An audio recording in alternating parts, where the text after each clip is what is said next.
Peace, family, friends, and neighbors.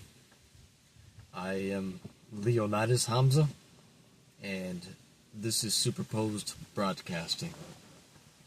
I am here today to talk about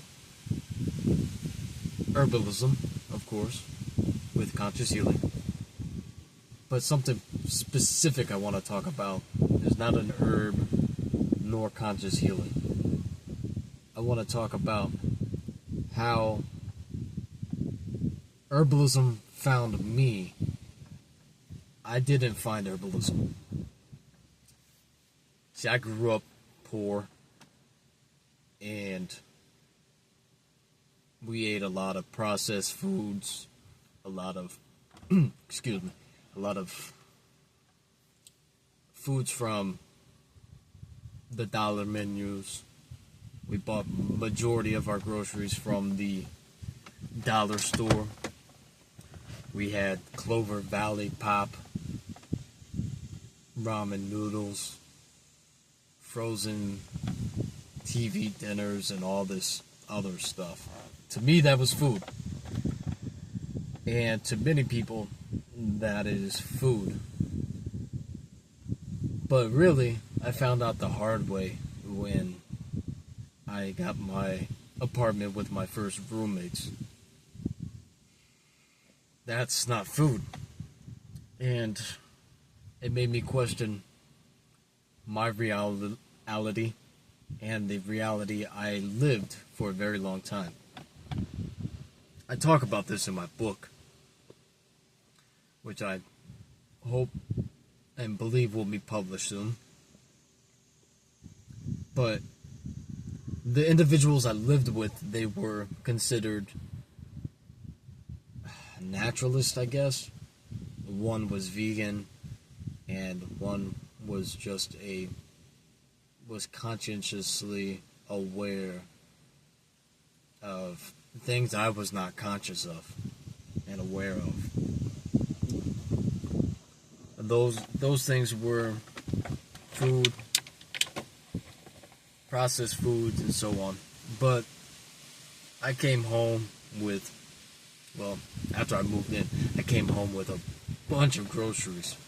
Stuff I thought was food. And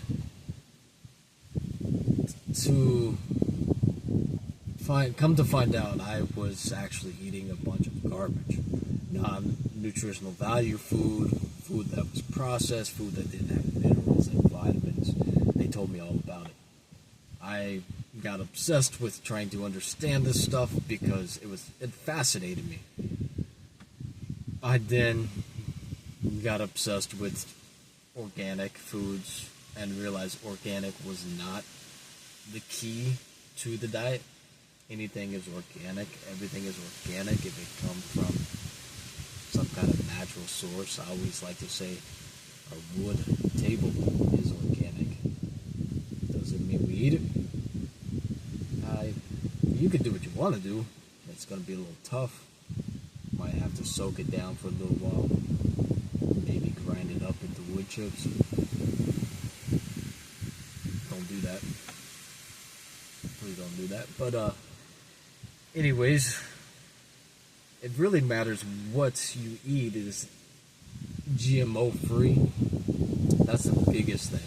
Organic has its importance, but organic still is sprayed with things, and it has to go through certain things to be USDA approved, just like anything that is FDA approved. So, when I was 19 years old, one of my roommates was invested in herbalism as well. And I really didn't take it seriously. I was interested in it, but I was more interested in the nutritional aspect of things. I wanted to really, really push down people's throats of what they should eat and what they should not eat. And it took many years for me to humble myself and to realize that nutrition is the key, and you shouldn't eat these things. However, people have to make their own decisions. So I began planting seeds, and again, it's up to people if they want to water that seed or simply nurture that seed. But herbalism was an interest, it just wasn't something I was obsessed with. And over time,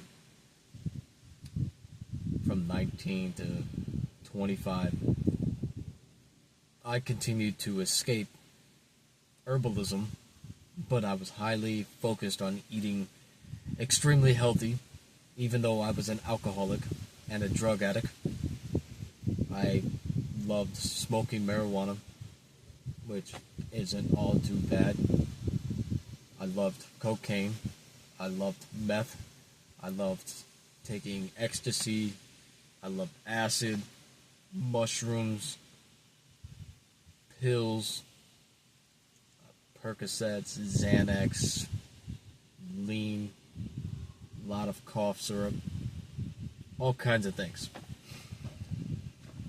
And I still strongly believe the only thing that kept me alive is the fact that I drank a lot of, well, I made a lot of smoothies.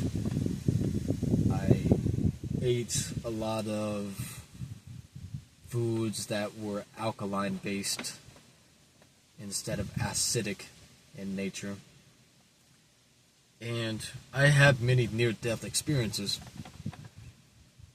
including the time I tried to take my own life, which really happened more than once.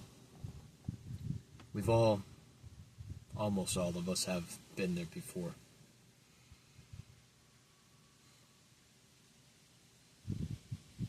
Of course, I didn't take my life. Here I am today.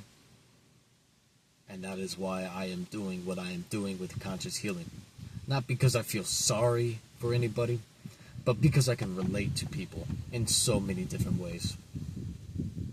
And so lately, I have been a little bit more pushy with diets, not to the general public, but people that are close to me.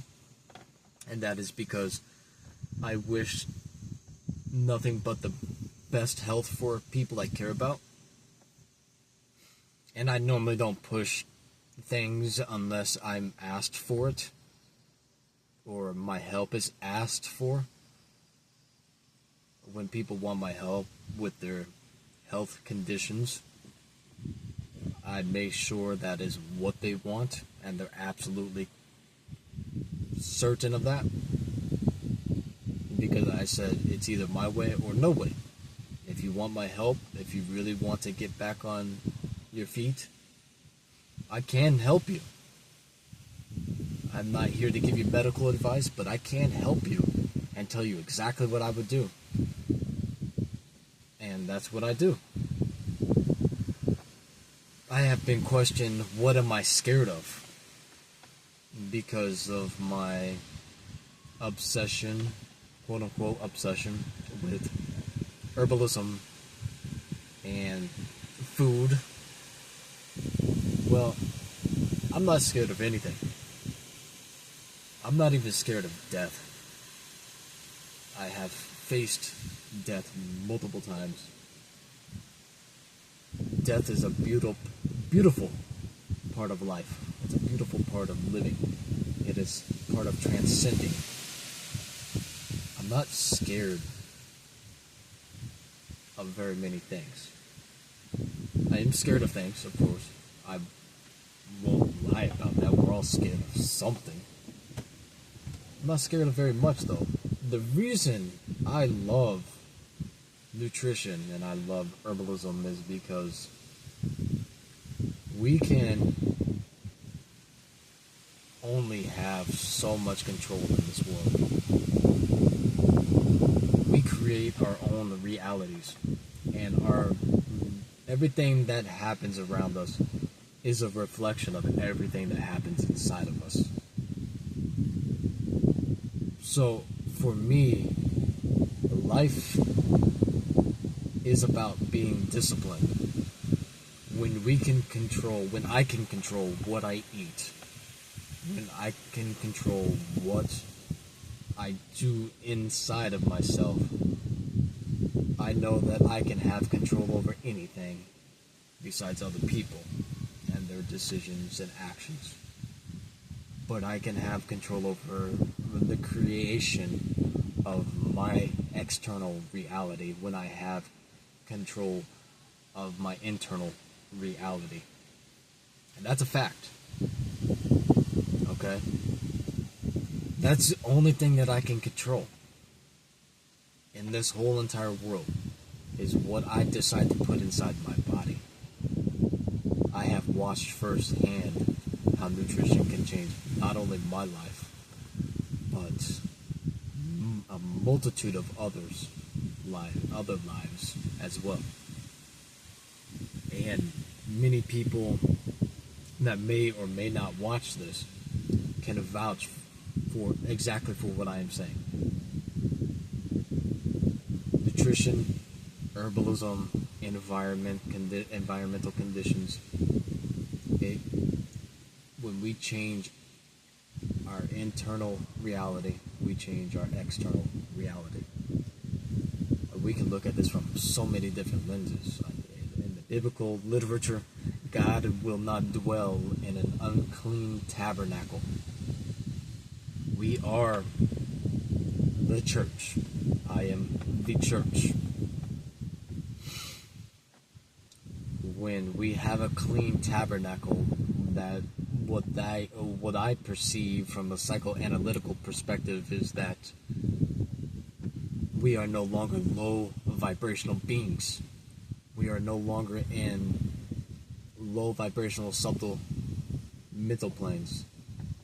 When we have a clean tabernacle, a clean church, we become high vibrational beings. When we become high vibrational beings, we have control of our reality. And this is where people claim manifestation and all of these other things. Manifestation isn't just about thinking about something. It is about controlling our internal reality, so this way it reflects into reality itself, the reality in which we are immersed within.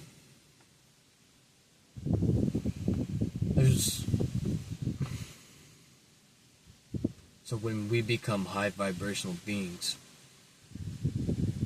we essentially affect the holographic world around us. We also have an effect on other lives that are surrounded by us.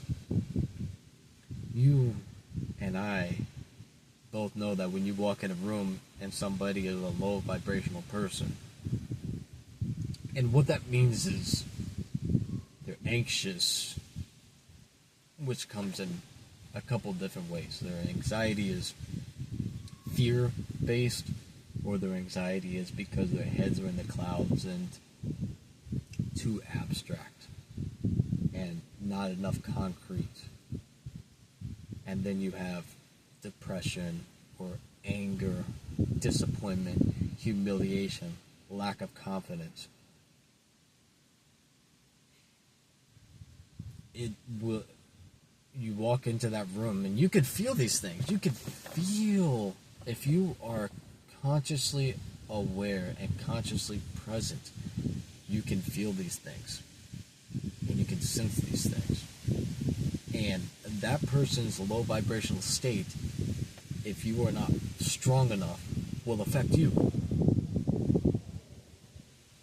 When you are a very low vibrational being because you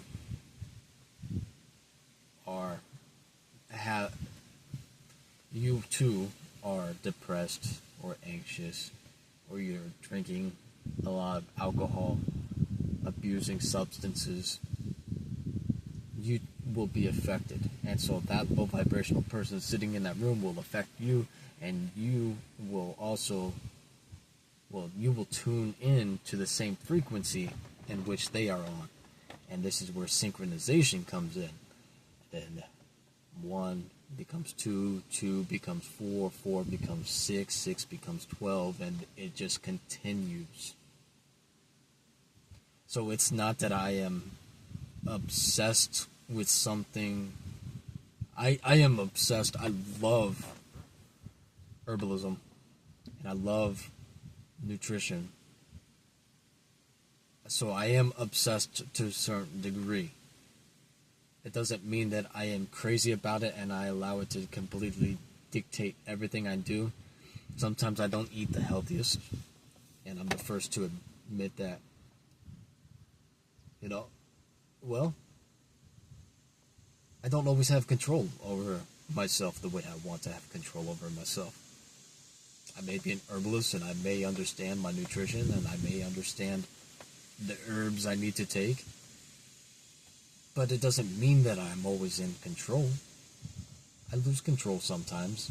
I am human, and I am still learning, and I am still growing, and I believe I'm almost to a point where I have complete control, where I don't allow certain things to affect me, where I don't allow myself to eat the things I know I shouldn't eat. But I also know that when I do eat the things I shouldn't eat, or dive into things I shouldn't dive in, and spend time on things I shouldn't spend time on, I know there's certainly another teaching from the Bible, if you look at it from a psychoanalytical perspective, that really fasting is what I'm talking about. Fasting is a key to,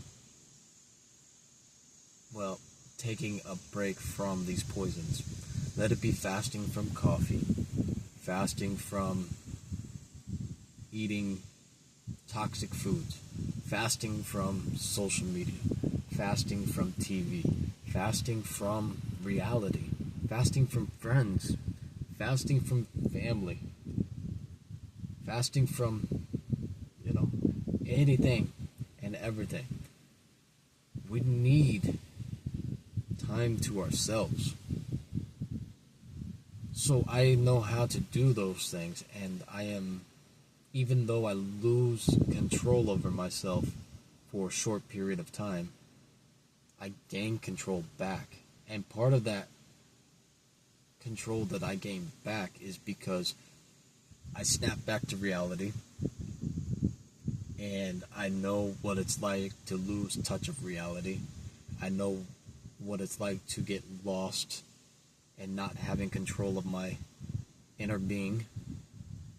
For 14 years, I've struggled with everything I told you about, the drug abuse and the alcohol abuse, substance abuse, for 14 years, all the way from nearly 9 and 10 years old is when it started, all the way until I was about 25, 26. And so I become consciously aware of where I am, and I remember where I want to go. And when I see that I have lost touch with my own reality, I realize I have something to prove to myself. And what I have to prove to myself is that I am still in control. I, being the individuality. The individuality is the independence from the mind, the body, the heart. I is the essence from within, the eternal essence. And so when I come back to that and I come back into realization, I have to prove to myself that I am in control of myself, and I have to prove to my mind, and I have to prove to my body, and I have to prove to my heart, like, yeah, you are there, and we are friends, and we are family, and we are living this life together, but I am in control, and therefore you may not like when I take away the sugar, or foods that you so very well enjoy. Or, you know, everything else I said to fast from, the family, the friends, and so many different things, the social media, the dopaminic reward system, binges of all of these things. I am in control. So it's not that I'm obsessed with these things, well, with herbalism and with nutrition. I will say I'm more so obsessed with being in control of myself. I am obsessed with being present. I am obsessed with knowing thyself. I don't allow that obsession to drive me mad. I don't allow it to drive me insane. I don't allow that obsession to drive me crazy either. I know that too much of anything can be bad. So sometimes I do have to relinquish control and just go with the flow. But then, again, I have to come back to that obsession of knowing thyself and being that individual from all other things, because I do desire to create a reality of abundance and wealth. That wealth is my legacy. That legacy is what I will pass off to my boys. So I'm not scared of anything other than not leaving behind a wealthy legacy for my boys. And when I say wealth, it does include monetary funds, but that is not the only reality to wealth. Wealth is about creating a trust. A trust, there's tangible and intangible trust. The trust, so within, so without. It's about creating a trust within myself and with my boys of love and prosperity. And then it is also about the formal, tangible trust as well. Wealth is about taking all of my assets that I built, all of my entire legacy, and drafting it into a well-structured document where I convey everything that I built into this formal document, where I don't own anything, but I control everything. This trust is the formal document that relinquishes all things necessary. And from there, everything basically starts to build. That the trust is the foundation, so everything starts to build from there up. And so that is wealth. Not just thinking about myself, but breaking these family curses by giving my children a better opportunity in life that I was given. By giving my children a better deck of cards than I was given. So this way, they can be put in a place to where they can help thrive, survive, and succeed much earlier in life than I was able to. So hope that they will take what they have learned and what they have gained and what they have been handed and help others. I want my children to be high vibrational individuals that essentially walk in a room and their energy is so strong and they are so confident and not arrogant, but they are not anxious and depressed and fearful, but they're brave and confident. And they're such high vibrational beings that they walk in a room and they completely distort the reality of that individual who has that low vibration we talked about. And it actually uplifts them and puts them into a place of abundance and a place of understanding, like, if they can do it, I can do it. And perhaps it will start raising their vibration without even talking to them, without even touching them. That's what I want to do. And those are my goals with conscious healing. That is my goal as an herbalist. To help others help themselves. To motivate others so they can become disciplined. To motivate others to become disciplined so that discipline motivates them, or that discipline motivates others, and then others become disciplined, and it just keeps going. It just keeps compounding. Thank you for listening today. Thank you for liking, subscribing. Thank you for commenting. Thank you for everything that you do with, conscious healing. Thank you for being a part of conscious healing. This is going to be an extraordinary journey, and I am very excited for January 2027 when the e-commerce launches. I will publish the website, and then I will publish everything that is within the confines of the website into a cohesive, well-structured book. I have a lot of ideas regarding this book. I won't give up the name of the book. I won't give up what's going to be in the book, but a majority of what's going to be in the book will be on the website for free. All you have to do is create a membership to have access to the knowledge. The knowledge or the membership does not mean that later on there's going to be some sneaky trick up my sleeves to pull you in and to charge you for anything.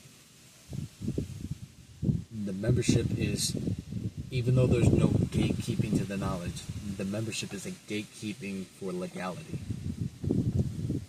So, take it how you will, and I will see you next time. This is Leonidas Hamza, and you have a wonderful Sunday. Peace out.